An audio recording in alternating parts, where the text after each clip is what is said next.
Heavenly Father, we want to come before you in prayer, and especially this is a prayer altar. We want to come together as one. பரலோக தகப்பனே, இந்த காலவழியில ஜெப பீடமா இருக்கிறதுனால உங்களுக்கு ஸ்தோத்திரம். எல்லாரும் உங்க அண்டையில வந்து நாங்கள் ஜெபிக்கிற நல்ல ஸ்லாகியத்தை கொடுத்ததுக்காக உங்களுக்கு நன்றி. And I welcome your Holy Spirit to speak to each and every one of us. பரிசுத்த ஆவியானவர் எங்கள் மத்தியில கடந்து வந்து எங்களோட ஒவ்வொருவரோட நீர் பேசத்தக்கதாக நாங்கள் ஜெபிக்கின்றோம். Let our heart be lifted up ஆண்டவரே, எங்களுடைய இருதயம் உண்மையே வாஞ்சிக்கட்டும். in front of the challenge and trials we are going through. நாங்கள் சந்திக்கிறதான போராட்டங்கள் பிரச்சனைக்கு நேராக நாங்கள் ஆவிக்குள்ளாக நடத்தப்பட கர்த்தர் உதவி செய்யும். And Lord, enable us to really cross over, break through until we see the victory in life. ஆண்டவரே, நாங்கள் வருகிற எல்லா சோதனை காரியங்கள் கட்டங்களை கற்று எழுந்து ஒரு வெற்றியை நோக்கி நாங்கள் பிரயாணம் பண்ண கர்த்தர் எங்களுக்கு உதவி செய்யும். In Jesus' name, Lord, we pray. இயேசு கிறிஸ்து நாமத்தில் ஜெபிக்கிறோம், ஜீவனுடன் நடக்கும். Amen. This morning, I want to share with you, the title is called Position Yourself and Repel the Enemy.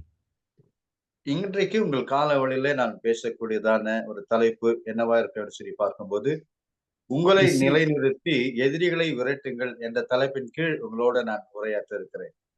You see, many times when we are in the situation where we are challenged by our enemy, நாம் நிறைய முறை நம்முடைய விரோதிகளால நம்ம சூழப்பட்டு நம்ம பிரச்சனைக்குள்ளாக்கப்படுகிறோம்.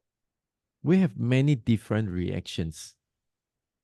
நமக்கு அநேக விதமான தொந்தரவு உபத்திரவங்களும் நம்ம நெருக்குகிறது. You know, I serve both in India, in China, and other places. நான் எப்பொழுதும் இந்த தேசத்தில் இருக்கிறவர்களையும் சைனால இருக்கிறவர்களையும் எப்பொழுதும் நான் உற்சாகப்படுத்துவேன். There is a very strange ideas happen in China.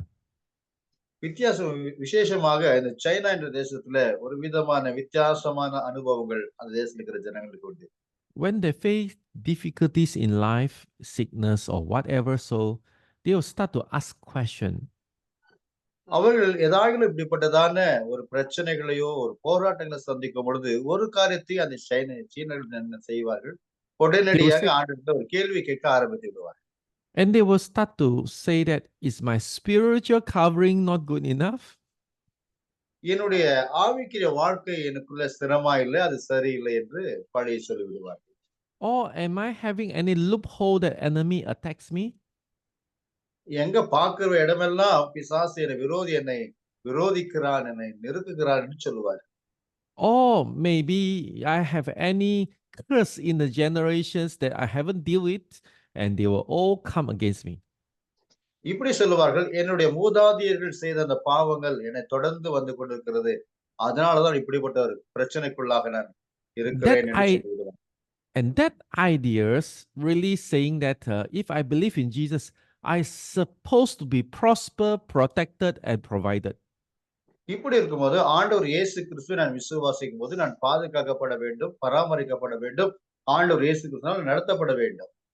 Look at Jesus, look at Paul, look at Peter. All of the apostles, they went through trials, they went through all difficulties, including Old Testament, Isaiah, Prophet Isaiah, they all went through difficulties. நீங்கள் பார்க்கும்போது அப்போஸ்தலன் பவுலா இருக்கட்டும், அல்லது பேதுருவாரா இருக்கட்டும், இல்ல பவுலா இருக்கட்டும், அவருடைய வாழ்க்கையில பலவிதமான நெருக்கடிகள், பலவிதமான போராட்டங்களை சந்தித்தவராக தான் அவர் இருந்திருக்கிறார்கள், எல்லா அப்போஸ்தலர்கள் கூட. And do you know that as a believers and followers, I would say the follower of Jesus Christ, we need to position ourselves in front of all the challenges.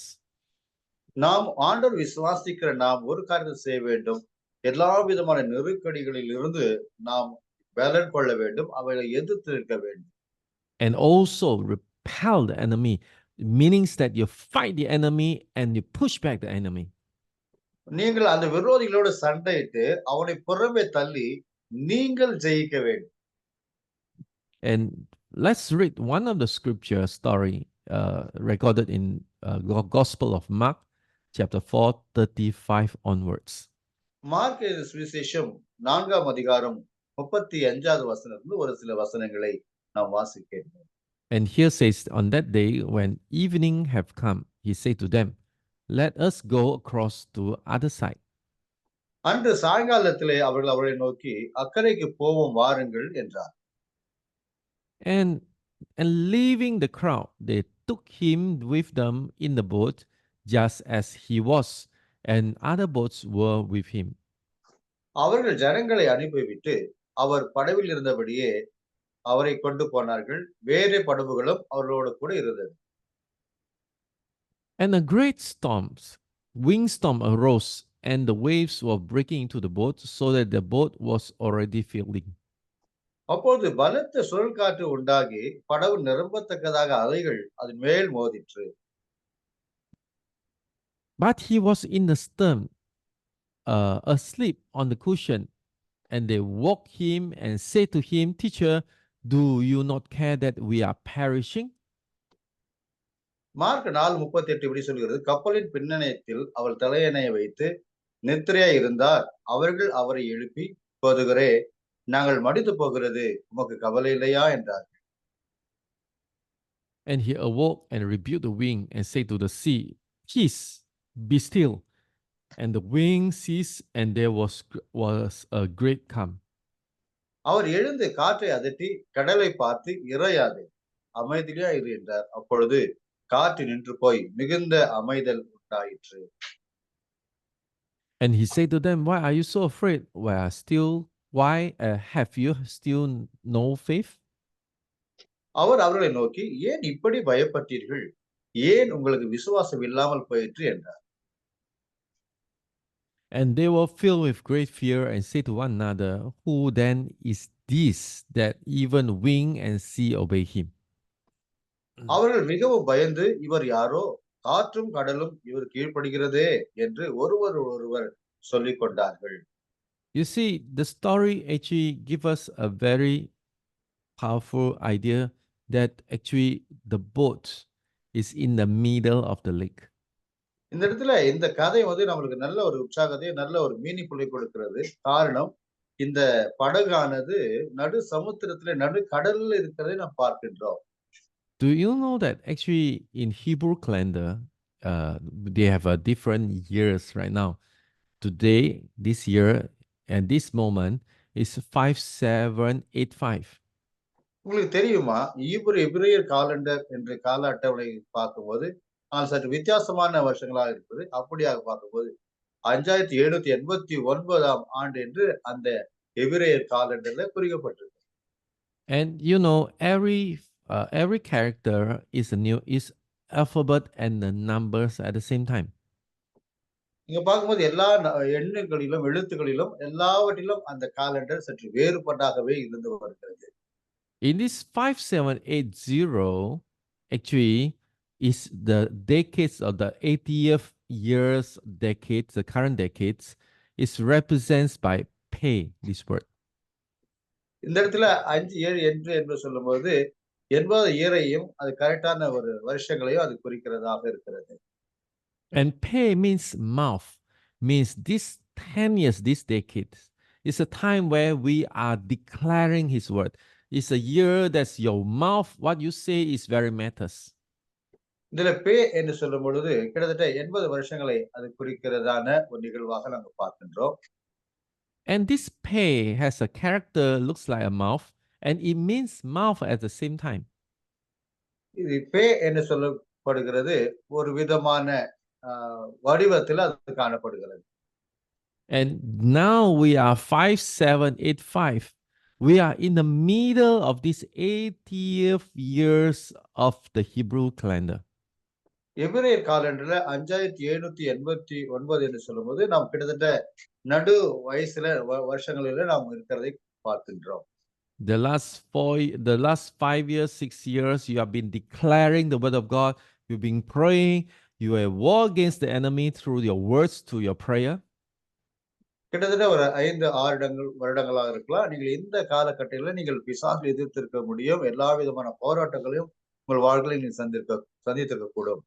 And now you have come to the middle of this decade. நீங்கள் இப்பொழுது இந்த பாதியில நீங்கள் கடந்து வந்திருக்கிறீர்கள். This very decades that you need to cross over, all your victory is waiting ahead of you. இந்த இடத்துல நீங்கள் கிட்டத்தட்ட உங்கள் எல்லா விதமான வெற்றியும் நீங்கள் சுதந்திரிக்க போகிறதான ஒரு வருஷமாக இந்த வருஷ காலகட்டங்கள் இருக்கிறது.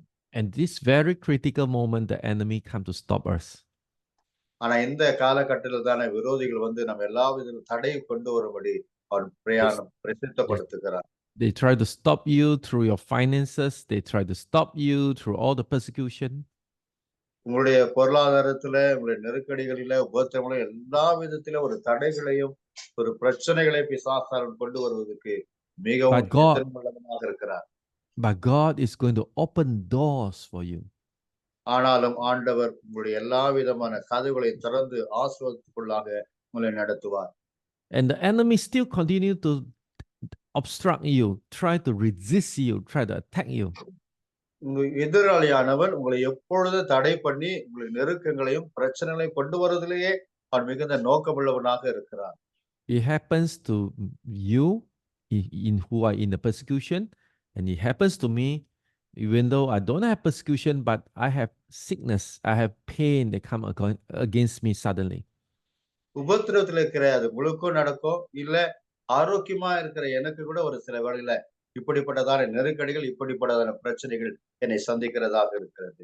I almost give up certain trip that I supposed to go, but by bare faith, I still go. I still went to Taiwan. I still went to Japan, and let me tell you, I have a great receive while I was in Taiwan and Japan. இந்த இடத்துல நான் இப்படிப்பட்ட நெருக்கடிகளில நான் போய் கொண்டிருக்கும் போது கூட கர்த்தர் என்னை ஜப்பானிலும் தாய்லாந்திலும் கூட என்னை கர்த்தர் அபரிதமாக பயன்படுத்தினார். ஊழியத்திலே கர்த்தர் சிறப்பாக நான் செய்யும்படி கர்த்தர் எனக்கு உதவி செய்தார்.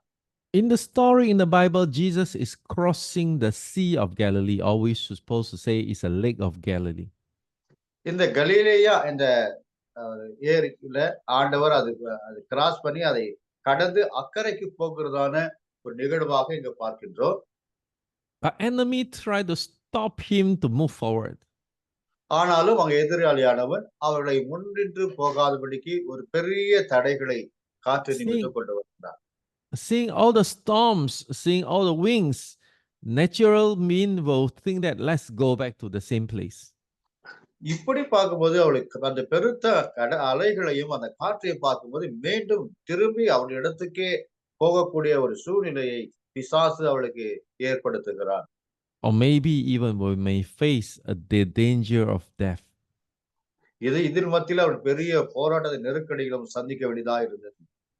But the real problem is the real battlefield is on the other side of the shore.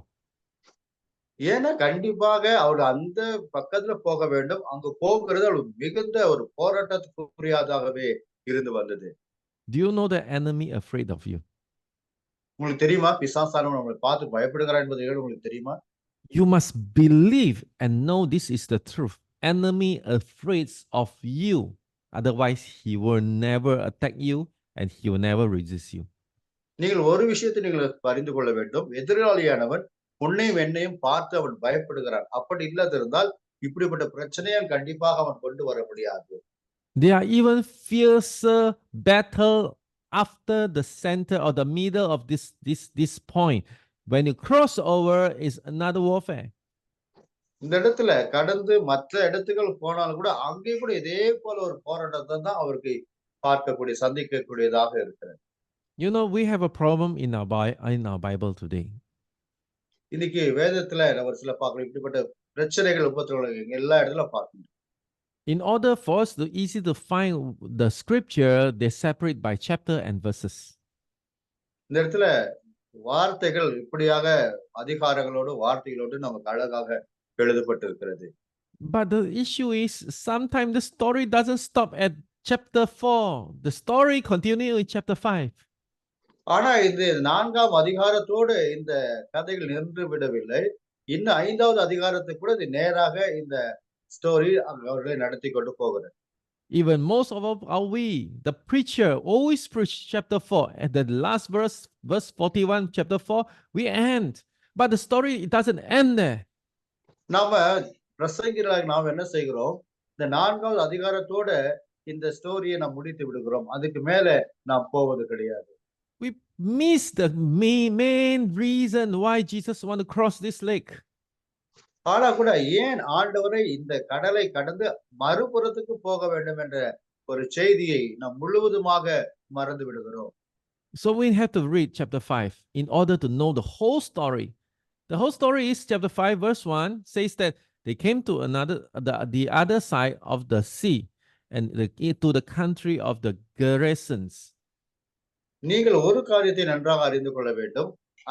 Mark 5ஆம் அதிகாரம் 1வது வசனத்துக்கு கீழ் படிச்சு பார்க்கும்போது, பின்பு அவர்கள் கடலுக்கு அக்கறையில் உள்ள கதரேனியருடைய நாட்டில் வந்தார்கள் என்று 5ஆம் அதிகாரம் 1வது வசனத்துல வாசிக்கிறோம். And verse 2, and when Jesus has stepped up on the boat, immediately they meet him out of the tombs a man who with unclean spirit. அவர் படவில் இருந்து இறங்கின உடனே அசுத்த ஆவி உள்ள ஒரு மனுஷன் பிரேத கல்லலிலிருந்து அவருக்கு எதிராக வந்தான் என்று எழுதப்பட்டிருக்கிறது.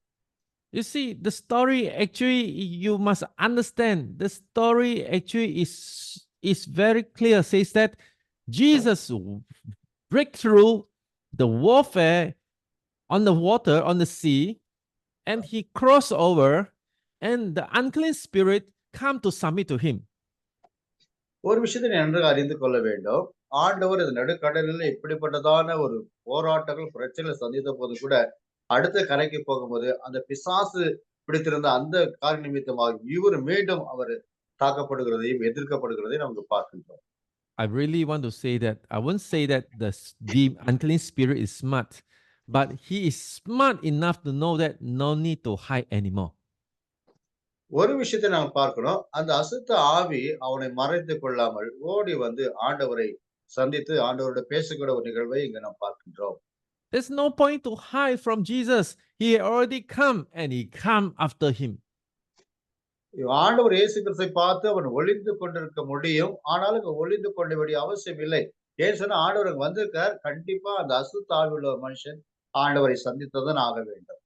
You see, when he saw Jesus from afar, he ran and fell down before him. You see, he knows he's coming. And the moment he just looking for where is Jesus, who are the one, which is the one that broke out from this spiritual warfare. பாருங்க, அவன் இயேசுவை தூரத்தில் கண்டபோது ஓடி வந்து அவரை பணிந்து கொண்டு இயேசு எப்படிப்பட்டவரா இருக்கிறார், எப்படிப்பட்ட வல்லமுள்ளவரா இருக்கார் சொல்லி அறியும்படியாக தன்னை ஒளிந்து வைத்துக் கொள்ளாமல் ஆண்டவருக்கு நேராக ஓடி வந்து ஆண்டவரோடு பேசுகிறதை நம்ம பார்க்கின்றோம். He fell down and bowed before him and cried out with a loud voice. He said, "Why have you to do with me, Jesus, Son of the Most High God? I adjure you by God, do not torment me." இயேசுவே உன்னதமான தேவனுடைய குமாரனே, எனக்கும் உமக்கு என்ன? என்னை வேதனைப்படுத்தாதபடிக்கு தேவன் பேரில் உமக்கு ஆணை என்று மிகுந்த சத்தமிட்டு சொன்னான். You see, the story is so clear. When Jesus walked across the lake or the sea, with the moment he stood on the shore, the person ran after him and come and bow down and cry out to him. இந்த கதையில வருகிற நிகழ்வை பார்க்கலாம். ஆண்டவர் இந்த கடலை எல்லாம் கடந்து மறுகரைக்கு போகும்போது அந்த இடத்துல அந்த பிசாசு பிடித்திருந்த ஒரு மனுஷன் ஓடி வந்து ஆண்டவருக்கு இடத்துல கீழே விழுந்து அவன் கத்தி, ஏன் என்னை துரத்த வந்தீர்னு சொல்லி ஆண்டவருக்கு புலம்புகிற நிகழ்வை நாம் பார்க்கலாம். And verse 5 give a very special clue that we always miss this part. He say that for Jesus, saying to him, the one who is possessed by the demon or the demon unclean spirit, come out of the man, you unclean spirit. ஏனெனில் அவர் அவரை நோக்கி அசுத்த ஆவியே இந்த மனுஷரை விட்டு புறப்பட்டு போ என்று சொல்லியிருந்தார் என்பதாக வேதம் சொல்கிறது. Meanings that Jesus is not first time met him. Jesus met him before and he commanded this spirit come out from this man. ஆண்டவர் இயேசு கிறிஸ்து இப்பதான் முதல் முறையாக அவனை பார்த்த நிகழ்வு இல்ல. ஆண்டவர் இயேசு கிறிஸ்து ஏற்கனவே அவனை ஒரு முறை சந்தித்து ஆண்டவர் அவனோடு பேசியிருக்கிறார். அது பிசாசை ஆண்டவர் அதட்டி இருக்கிறார். And the story says that the man, the demon spirit, still stay in this spirit, this person. The moment he came, this demon spirit went out from this body, it came back again. ஒன்று சொல்லுகிறது, இது அவனோடு ஏற்கனவே இது இருந்தது, மீண்டும் ஒரு முறை மீண்டும் அவனுக்குள்ளாக வந்திருக்கிறது என்று சொல்லி அழகாக தெளிவாக அவனை குறித்து எச்சரிப்போட அந்த வார்த்தை பேசுகிறது. And finally, the second times when Jesus come to him purposely, and Jesus asked him, "What is your name?" And he replied, "My name is Legion, for we are many." ஆண்டவர் இயேசு கிறிஸ்து ஏற்கனவே சந்தித்த நிலையில மீண்டும் 2வது முறை கூட வந்து அவனை சந்தித்து அவன் பேசுகிறார். அப்போது அவர் அவனை நோக்கி, "உன் பெயர் என்னவென்று?" கேட்டார். அதற்கு அவர், "நாங்கள் அநேகரா இருக்கிறபடியினால் என் பெயர் லேகியோன்" என்று சொன்னார். Why? Why demonic spirit keep coming back to this person, even as in the expense of using a legion of unclean spirit to hold on this person? ஏன் இந்த அசுத்த ஆவி இப்படிப்பட்ட நபர்களுக்கு மீண்டும் மீண்டும் வந்து அவனை பிடித்து அலங்கழித்துக் கொண்டிருக்கிறது? There must be a reason behind. இதற்கு ஒரு நிச்சயமாகவே இது பின்னாடி ஒரு காரணம் இருக்கிறது. Of course, the story we all know. We are all pastors. Then the demon spirit begged him, begged Jesus, saying that send us to the pigs, let us enter them. இந்த கதையெல்லாம் எல்லாருக்கும் ஊழியக்காராகி நமக்கு தெரிஞ்சிருக்கு. ஏன்னா நம்ம எல்லாம் ஊழியக்காரர்கள்.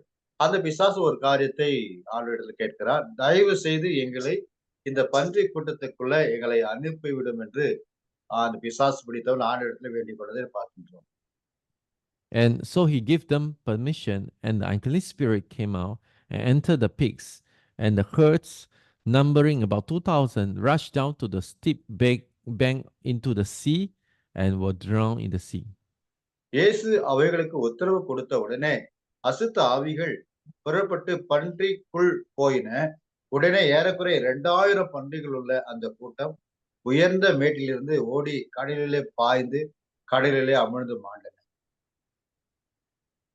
Verse 18, and the story ends. We are all pastors, so I'm not going to read more. But verse 18, as he was getting into the boat, means Jesus getting into the boat, the man who had been possessed with demons begged him that he might be with him. அப்படியே அவர் படவில ஏறுகிற போது பிசாசு பிடித்திருந்தவன் அவரோட கூட இருக்கும்படி தனக்கு உத்தரவு கொடுக்க அவரை வேண்டிக் கொண்டான் என்பதாக மார்க் 5:18 சொல்கிறது. And he did not permit him, but said to him, "Go home to your friends and tell them how much the Lord has done for you and how he has had mercy on you." அவன் கேட்கிறான், ஆண்டவரே நான் உன்னிடத்தில் தங்க வேண்டும் என்பதாக கேட்கிறான். ஆனாலும் ஆண்டவர் இயேசு கிறிஸ்து அவனுக்கு எந்த விதமான அனுமதி கொடுக்காமல், என்னிடம் தங்க வேண்டாம், நீ போய் உன்னுடைய சக நண்பர்கள், உன்னுடைய ஃப்ரெண்டுகள், உன்னுடைய அண்ணன் தம்பிகளுக்கு போய் உன்னை காண்பி என்று சொல்லி அந்த பிசாசு பிடித்த லேகியனை ஆண்டவர் சொல்லிக் கொண்டிருக்கிறார். And verse 20, and he went away and began to proclaim that in the Decapolis how much Jesus has done for him, and everyone marveled. Mark 5:20 சொல்கிறது, அந்தபடி அவன் போய் இயேசு தனக்கு செய்தவை எல்லாம் தெக்கப்பொலி என்னும் நாட்டில் பிரசித்த பண்ண தொடங்கினான். எல்லாரும் ஆச்சரியப்பட்டார்கள். And here says very clear that this person has a potential. இந்த இடத்துல வேதவாசம் கிளியரா சொல்கிறது, இவனுக்கு ரொம்ப தாழ்மை இருக்கு, நல்ல பேஷண்ட் அவனுக்குள்ள இருக்கிறது போய் சொல்லுவதற்கு. After he was set free, no, without Jesus was with him, he able to impact Decapolis, which means 10 cities. தெக்கப்பொலி என்ற ஒரு நாட்டில ஆண்டவர் இயேசு கிறிஸ்து இல்லாத ஒரு சூழ்நிலையில போய் அந்த தேசத்தில் இருக்கிற எல்லா ஜனங்களுக்கும் அங்க இருக்கிற மக்களுக்கும் போய் ஆண்டவர் இயேசு கிறிஸ்து எனக்கு இப்படி விடுதலை கொடுத்தார் என்று சொல்லி ஆண்டவரை புகழ்ந்து அந்த இடத்துல பேசுகிறதை நம்ம பார்க்கின்றோம். The enemy stubbornly refused to let go this evangelist, the Gerasenes evangelist, to step into his destiny. அவன் இடத்துல போகக்கூடாதபடிக்கு இப்படிப்பட்ட பெரிய தடைகளை உபத்திரங்களை பிசாசு கொண்டு வந்து கொண்டுதான் இருந்தான். And you know why? Because enemy knows you hold a potential. You are great in power, but enemies holds you back through possessing you. ஆண்டவர் அதாவது பிசாசு நன்றாக தெரியும், நீங்கள் எப்படிப்பட்ட வல்லமையுள்ளவர்களா இருக்கிறீர்கள், உங்களுக்கு இருக்கிற அதிகாரங்கள் என்னன்னு தெரியும். ஆனாலும் அவன் அநேக விதமான தடைகளை உபத்திரங்களையும் அவன் கொண்டு வந்து கொண்டுதான் இருக்கிறான்.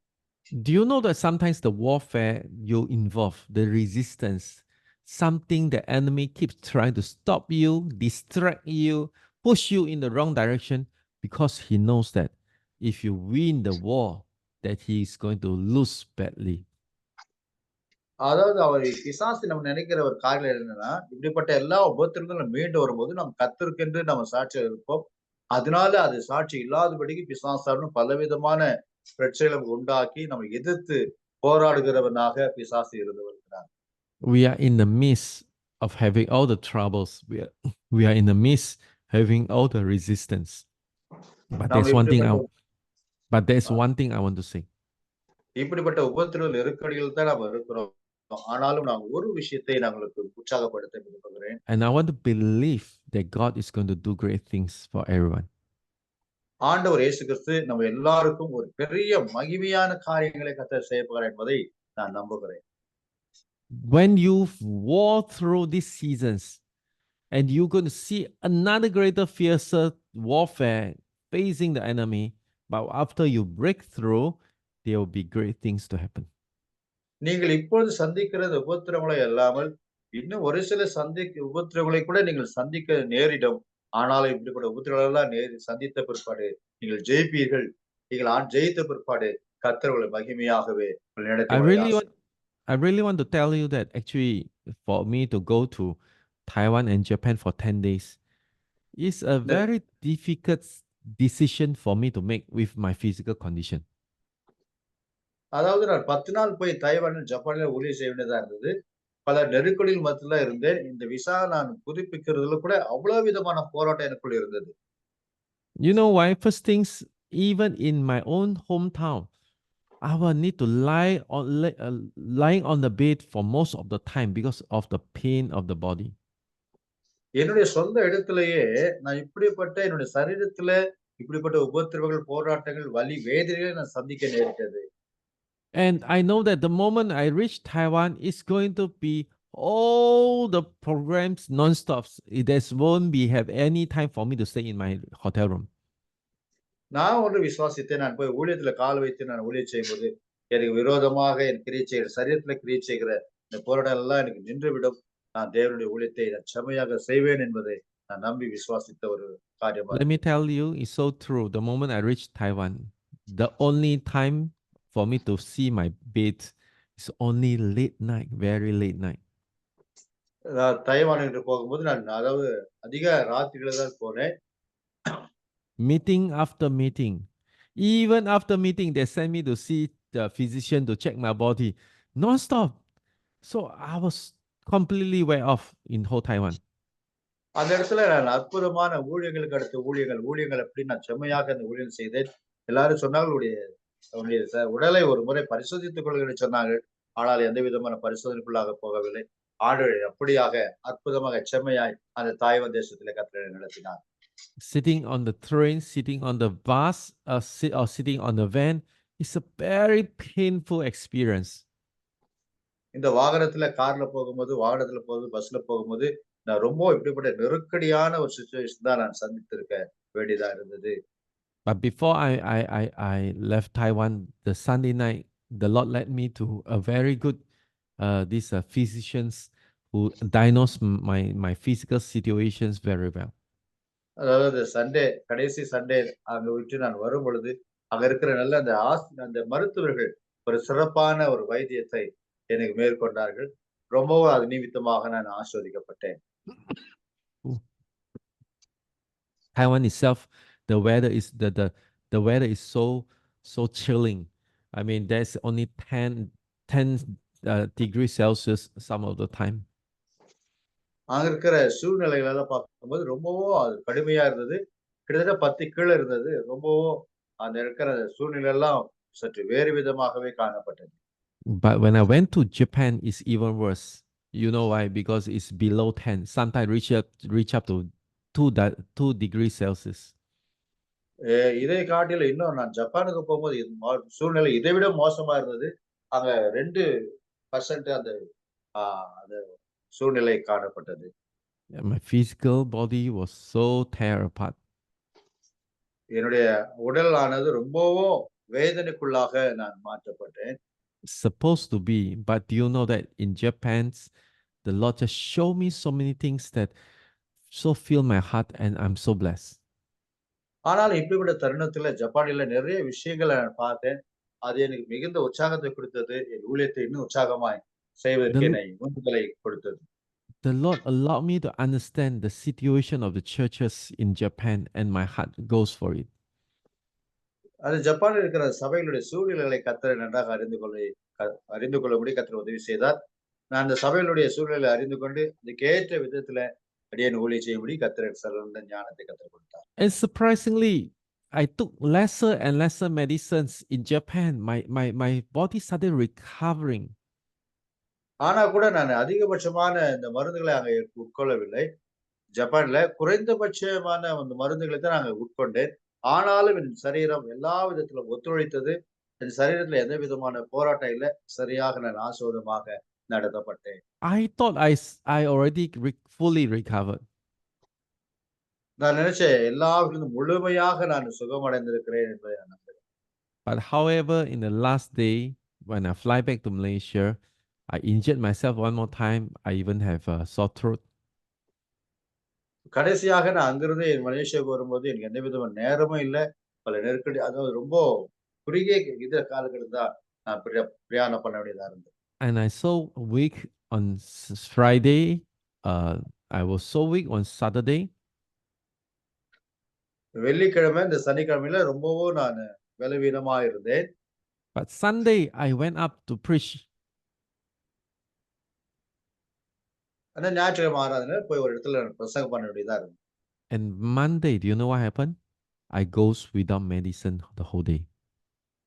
என்ன நினைச்சு தெரியுங்களா? போய் சண்டே பிரசங்கம் பண்ணேன். ஆனா திங்கட்கிழமை எந்த விதமான மருந்து மாத்திரை இல்லாதபடி even right now, I go without medicine starting from yesterday. இன்றையிலிருந்து இன்னைக்கு கூட நேற்றிலிருந்து நான் எப்படி இருக்க உணர்கிறேன்னு சொன்னா எந்த வித மருந்தும் இல்லாமல் நான் சுகமா இருக்கிறேன். It's a miracle to me. You know why? Since the first day I came back from India on January, I was on heavy medications until the last few days. அதாவது நான் இந்திய தேசத்துக்கு வந்த அந்த நாட்கள் முதல் இந்த நாள் கடைசி நாட்கள் வரை எனக்கு இப்படிப்பட்டதான கஷ்ட உபத்திரவம் தொடர்ந்து இருந்து வந்தது, வலி இருந்து வந்தது. ஆனா இப்போது அது அப்படிப்பட்ட எந்த வலியும் இல்லை. இப்போது நான் சுகமா இருக்கிறேன். Supposedly Taiwan and Japan will worsen my situation, but the Lord knows I must walk through that situation, must get through the middle of the lake, and now I see the breakthrough now. அதாவது actually உண்மையை சொல்லப்போனா தாய்வானும் ஜப்பானிலும் போய் செய்யக்கூடிய ஊழியம் ரொம்பவும் சிரமமுள்ளதாக இருந்திருக்க வேண்டும். ஆனாலும் கர்த்தர் அந்த சூழ்நிலை கர்த்தர் அறிந்தார். ஆனா கூட இடத்துல என்னை கிருபையாய் நடத்தினார். And now God has deposited Japan into my heart. I know something I need to do for Japan. இன்று அந்த ஜப்பான் நாட்டிலே கர்த்தர் என்னை சிறப்பாய் நடத்தினார். நான் ஏதாவது ஜப்பானுக்கு செய்ய வேண்டும் என்ற ஒரு எண்ணத்தோடு நான் இப்பொழுது இருக்கிறேன். I need to cross over the sea. I need to fly through that journey.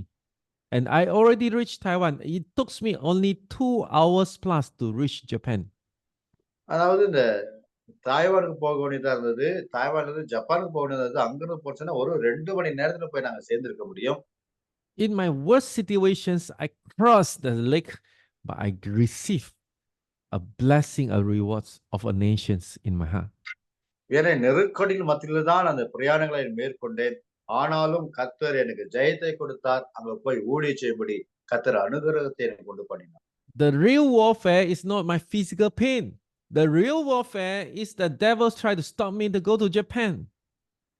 அதாவது என் சரீரத்துல காணப்பட்டிருக்கிற இந்த வலி வேதனை ஒரு பெரிய தடையா இல்லை. ஆனா இந்த ஜப்பானுக்கும் தாய்லாந்துக்கும் நான் போகக்கூடாது என்பதாக பிசாசு நிறைய நெருக்கடிகளை உபத்திரவங்களையும் அவர் கொண்டே இருந்தார்.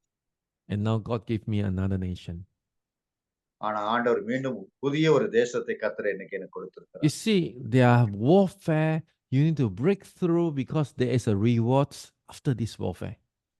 அதாவது இந்த யுத்தத்தில நான் ஜெயித்து அங்கிருந்து ஆண்டவரிடத்தில் நன்மையை நான் சுதந்திரித்துக் கொள்ள வேண்டும். And even the people of Israel, they need to cross over the river of Jordan. இந்த இஸ்ரேல் ஜனங்கள் கூட அந்த யோர்தானை கடக்க வேண்டியதா இருந்தது. In order for them to inherit the promised land. அது யோர்தானை கடந்து அந்த கர்த்தர் வாக்குத்தத்தம் பண்ணப்பட்ட தேசத்துமாகிய கானானை அவர்கள் சுதந்திரிக்க வேண்டியதா இருந்தது. But the issue, I must tell you, after crossing Jordan is the beginning of the warfare. அந்த யோர்தானை கடக்கும் முன்பாகவும், அதுக்கு பின்பாகவும் அவருக்கு வந்து ஒரு யுத்தம், ஒரு போராட்டம் அவளுக்கு உண்டாயிருந்தது. So I want to let you know, warfare leads to another warfare.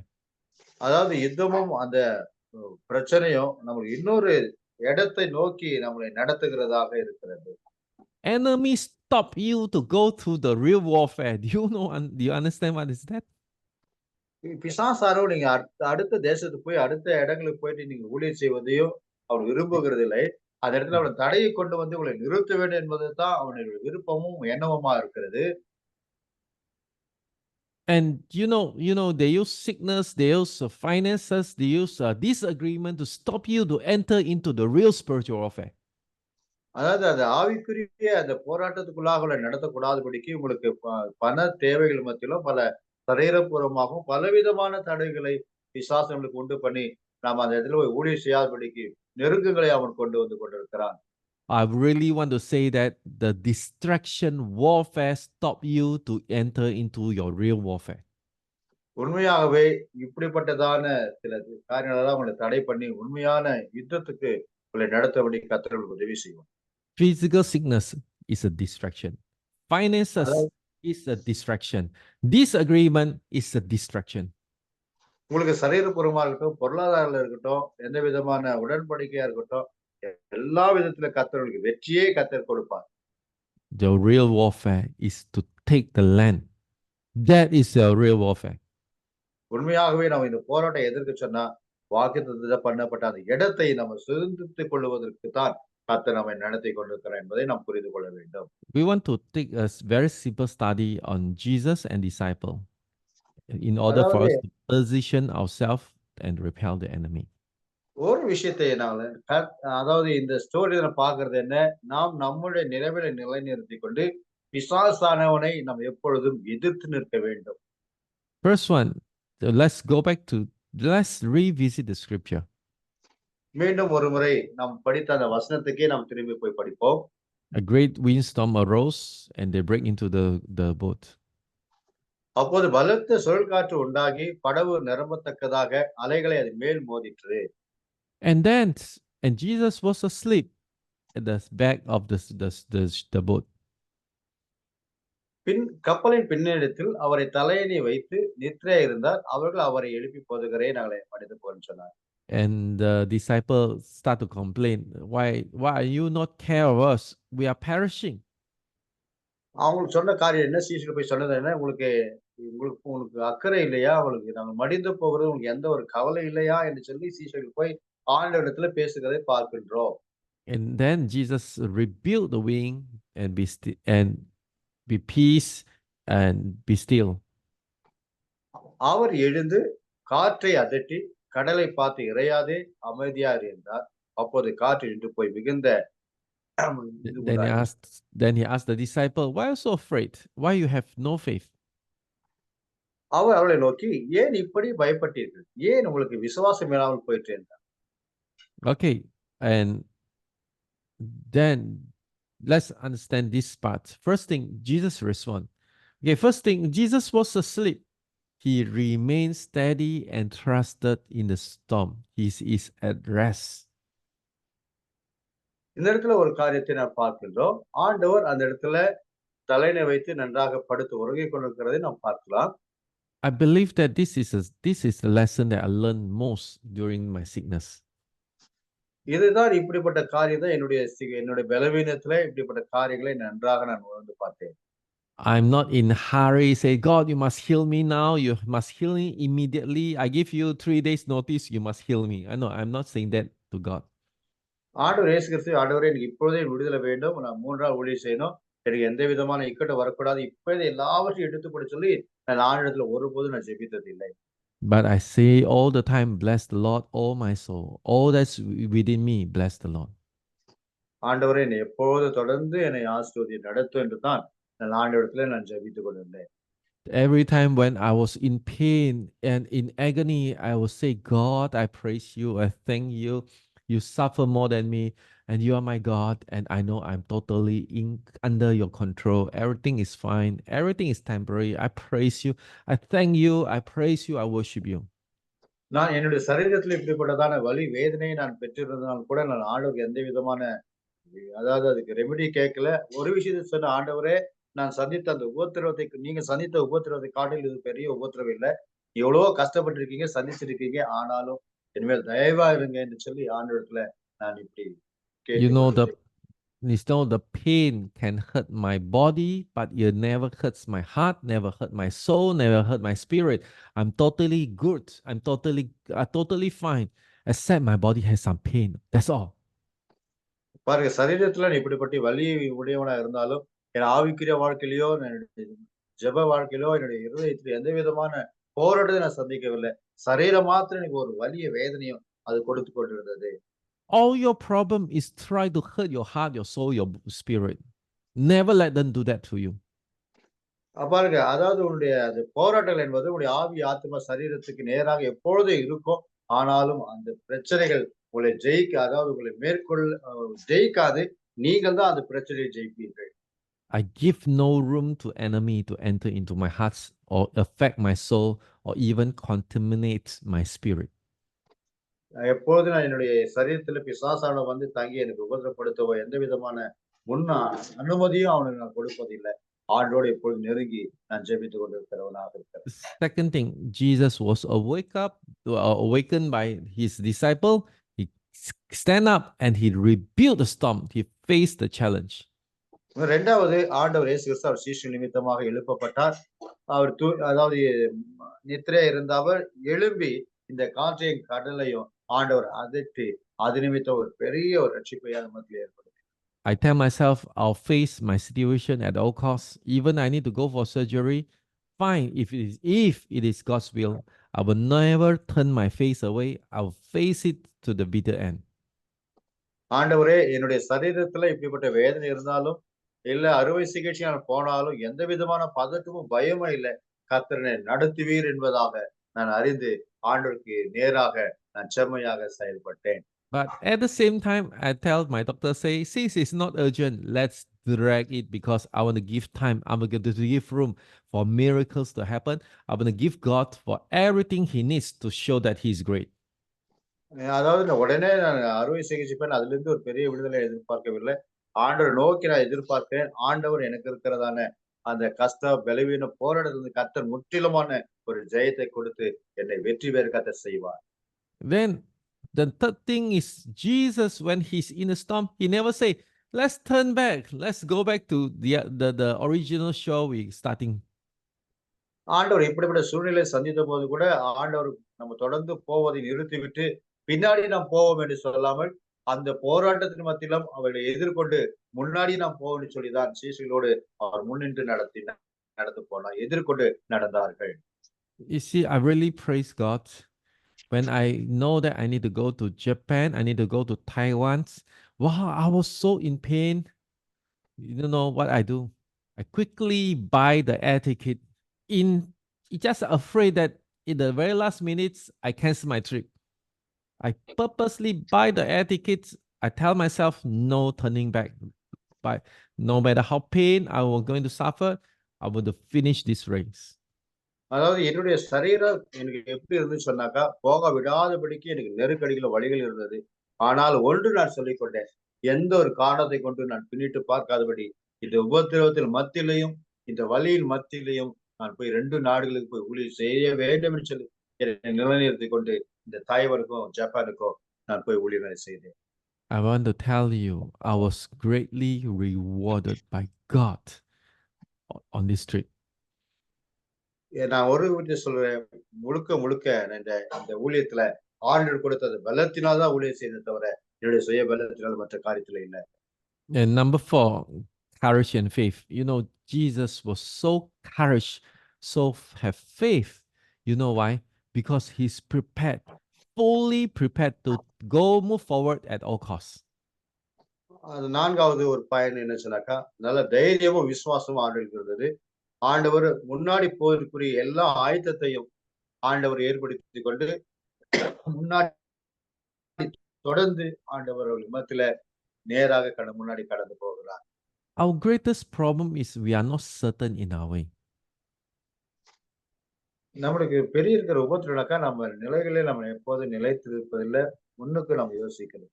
We are not firm in our decision of to move forward. நாம் எப்பொழுதும் நாம் முன்னுக்கு போக வேண்டும் என்ற உணர்வு நமக்கு இருப்பதில்லை. So we will always turn to another direction when something happens. ஏதாயிலும் ஒரு நிகழ்வு நடந்துச்சுன்னா, நான் முன்னிட்டு போகாதபடி வேற திசையை நோக்கி இப்படி நம்ம போய்விடலாமா என்று சொல்லி நம்ம வேற திசை தான் நம்ம தேர்ந்தெடுத்து விடுகிறோம்.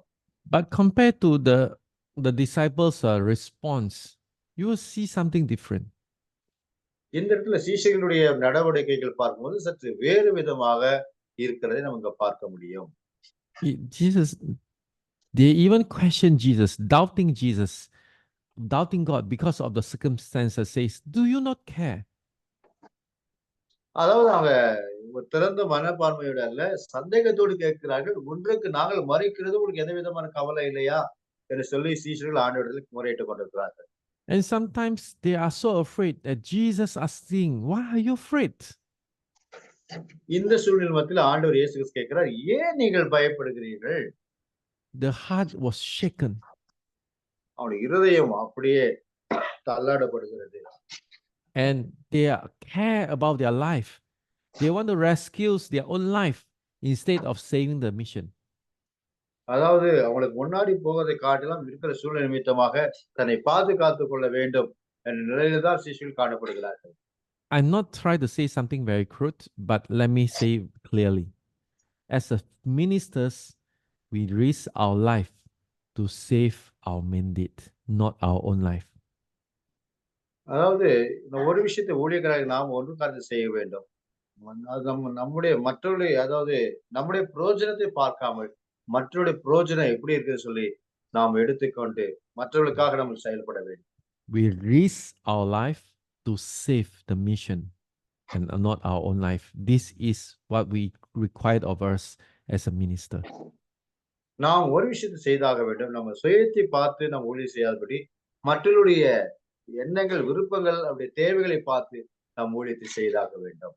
If we try to save our own life, we are always will abandon our mission. நாம் எப்பொழுதுமே நம்ம சுயநலமாய் நம்ம செயல்பட்டு நம்முடைய விருப்பத்தையே நாம் நோக்கி பார்ப்போமானால் எந்த விதமான வெற்றிகளை நாம் பெற்றுக்கொள்ள முடியாது. There's one pastor, Pastor George Anadorai. ஒரு ஊழியக்காரர் ஜோஷ் அனாதரை சொல்லி ஒரு ஊழியக்காரர். When he's in heart attack, he lying down in the hospital, and he start to ask God, God, is it right now? Is it the time comes already? I have to see you. இப்படியாக அவர் சொன்னார். ஒரு மைல்டான ஒரு heart attack வரும்போது அவர் சொன்னார், ஆண்டவரே இது சரியான ஏற்ற நேரமா நான் உன்னிடத்துல வருவதற்கு என்று சொல்லி அவர் ஆண்டவரிடத்துல முறையிட்டுக் கொண்டிருந்தார். And then God asked him, have you finished your assignment? Have you finished all the works that I entrusted you? ஆண்டவர் கேட்டாரு, நான் கொடுத்திருக்கிற அந்த ஊழியத்தை எல்லாம் நீ சிறப்பா செய்து முடித்திருக்கிறாயா? நான் என்னென்ன வேலை கொடுத்தனோ அந்த வேலையெல்லாம் நீங்கள் செய்து முடித்திருக்கிறாயா என்று ஆண்டவர் அந்த நபரை பார்த்து கேட்டார். And he said, no, I haven't finished. அவர் சொன்னாரு, நான் இன்னும் நிறைய படிகளை நான் செய்யவே இல்லை.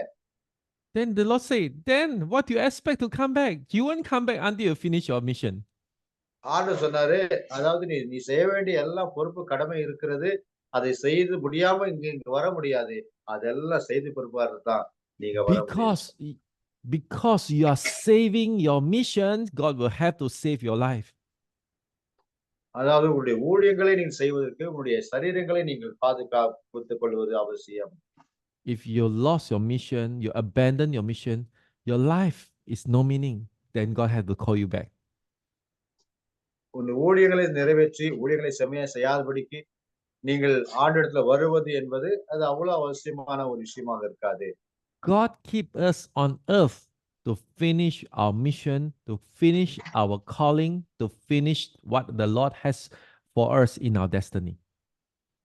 ஆண்டவர் இயேசு கிறிஸ்து நமக்கு கொடுக்கப்பட்டிருக்கிற அந்த உன்னதமான பணிகளை நம்ம செய்து முடிக்கிற வரையிலும் ஆண்டவர் நம்மள ஒரு நாளும் ஒருபோதும் அவர் அழைத்துக் கொள்ள மாட்டார்.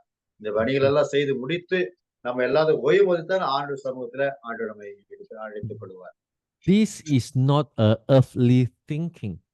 The people in the world will never think that way because you are heavenly man. You have to think in a heavenly way. உலகத்தில் இருக்கிற ஜனங்கள் இப்படிப்பட்டதான ஒரு எண்ணம் கொள்ள மாட்டார்கள். ஆனால் நீங்க தேவ ஊழியர்களா இருக்கிறதுனால நீங்கள் சற்று வித்தியாசமான ஒரு எண்ணங்களை கொள்ள வேண்டும். We all have to position ourselves for God நாம் எல்லாரும் to நம்முடைய do நிலைகளை mighty நிறுத்திக் கொள்ள things, வேண்டும். for God to do mighty things in our life.